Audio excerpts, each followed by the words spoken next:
देवो महेश्वरः गुरुः साक्षात् परब्रह्म तस्मै श्रीगुरवे नमः। वागर्धाविवसंवृत्तौ वागर्धप्रतिपत्तये जगतः पितरौ वन्दे पार्वती परमेश्वरौ। श्री शिवाय गुरवे नमः।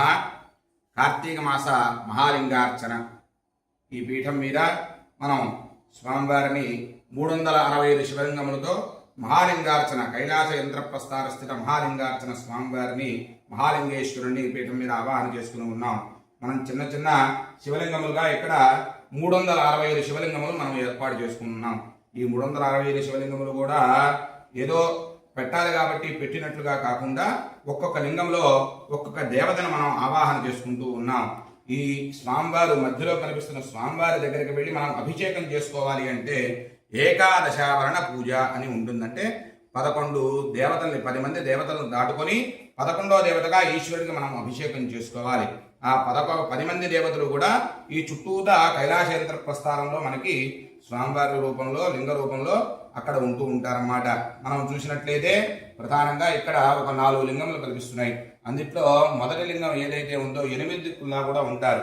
వాళ్ళని అష్టదిక్పాలకులు అని పిలుస్తారు. అష్టదిక్పాలకులు ప్రథమావరణ పూజగా వాళ్ళకి పూజ చేసుకుని అయ్యా అనుజ్ఞాన్ దేహిమే శంభో స్వామివారి దగ్గరికి అభిషేకం చేసుకోవడానికి వెళుతున్నాం, మాకు అనుజ్ఞ ఇవ్వండి అని చెప్పి వాళ్ళకి పూజ చేసుకుని రెండో ఆవరణ పూజలో బ్రహ్మ విష్ణు మహేశ్వరులుగా ఇక్కడ 3 లింగములు 8 దిక్కులా కూడా ఉంటాయి అన్నమాట.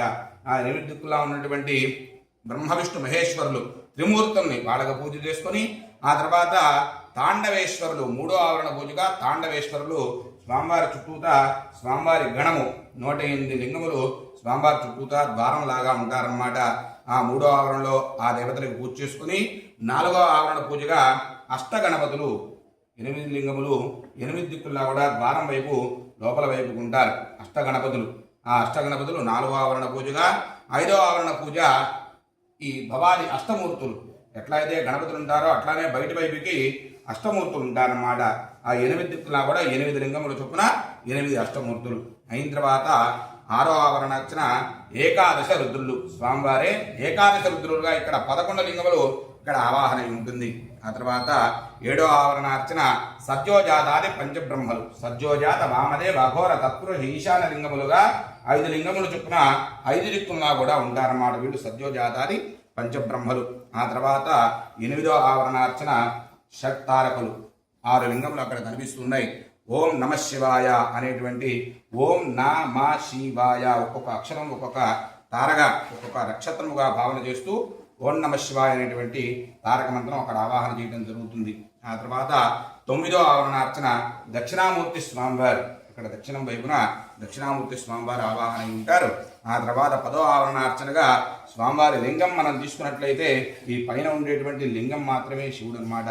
ఈ మధ్యలో కనిపిస్తున్నటువంటి పీఠం అంతా కూడా మహాకాళి మహాలక్ష్మి మహాసరస్వతి స్వరూపముగా మహాత్రిపుర సుందరి అమ్మవారి ఇక్కడ ఆవాహన ఉంటుంది 10వ ఆవరణ అర్చన. వీళ్ళందరూ కూడా పూజ చేసుకున్న తర్వాత ఆ స్వామివారి దగ్గరికి మనం వెళ్ళాలి. పైన కనిపిస్తున్నటువంటి 25 లింగములు ఏవైతే ఉన్నాయో అవి స్వామివారి లింగం అన్నమాట. ఏకాదశావరణ పూజగా ఆ స్వామివారిని మహాలింగేశ్వరుడిగా ఆవాహన చేసుకోగానే ఈ పీఠమంతా కూడా శివలింగ రూపంలో మారిపోతారన్నమాట. మారిపోయి అంతా కూడా కైలాసయంత్ర ప్రస్థానం అవుతుంది. అటువంటి శివలింగములన్నీ కూడా మనం కలుపుకున్నట్లయితే అవి 365 శివలింగములు అవుతాయి. ఈ మహాలింగార్చన చేయడం ద్వారా ప్రతినిత్యము కూడా ఈ సంవత్సరం అంతా కూడా మనం శివార్చన చేసేటువంటి ఫలితం కలుగుతుంది. కాబట్టి ఈ లింగార్చన ప్రస్థానం ఏదో పేర్చాం కాబట్టి ఇలా ఉన్నది కాకుండా చక్కగా ప్రతి ఒక్క దేవుడికి మనం ఆవాహన చేసుకొని చక్కగా వాళ్ళకి పూజ చేసుకొని పంచామృతం చేత అభిషేకం చేసుకొని ఆ తర్వాత రుద్రాభిషేకం చేసుకొని స్వామివారికి అర్చన నీరాజన మంత్రపుష్పాలు జరుగుతూ ఉంటాయి.